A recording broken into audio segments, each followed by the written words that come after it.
In New York City, the mayor wants control of schools, and edtech companies want to innovate schools. But teachers are taking both leadership and innovation back into their own hands through the edXED conference, where teachers are now the ones leading and sharing what policies, projects, and education technology products actually can work in their classrooms. It makes a big difference to hear something from a teacher who's actually implemented this with their own students versus some kind of sales presentation from some kind of company or a staff developer who hasn't been on the classroom. You actually know that some of these strategies or these technologies have been applied with real students in real constraints of the public school system, and that makes it much more real. And example, talk about 3D printing. So much propaganda on the subject of 3D printing, and then think about how many of those 3D printers really work or really are good enough to be implemented, to be used in the classroom. It's a big difference. It's a big difference. And then somebody else is making that decision for you. Somebody has a practical experience with them. The edXED conference was designed and created by teachers at the Hudson High School in New York City.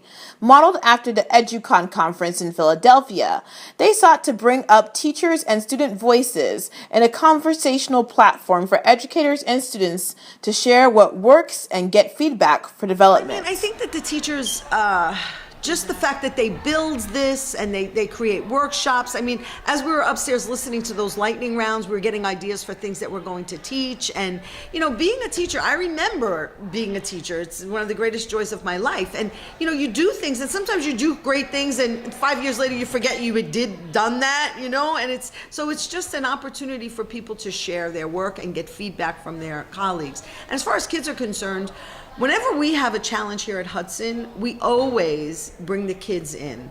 We always have forums and discussion groups and panels, first to help identify the problem, because things that we may consider to be the problem, the challenge, kids have a very different perspective on that. And they also have a very different perspective on possible solutions. So, it's just about listening to one another, talking to one another, and believing that you may not be the smartest person in the room, that collectively there may be ideas that will surprise you.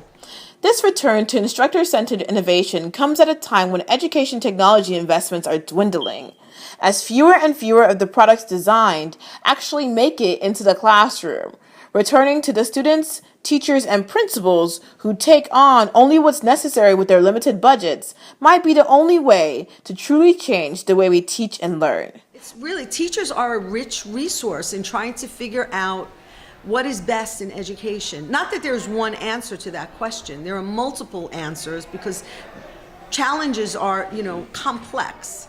And so we need to recognize that. I think that there's such rich resources in teachers and in students, and very often we identify problems and create solutions without ever engaging those two constituents, and they are our most rich source for solutions and even clarifying the problem. Reporting from New York City, Jenny Abemu, IENN.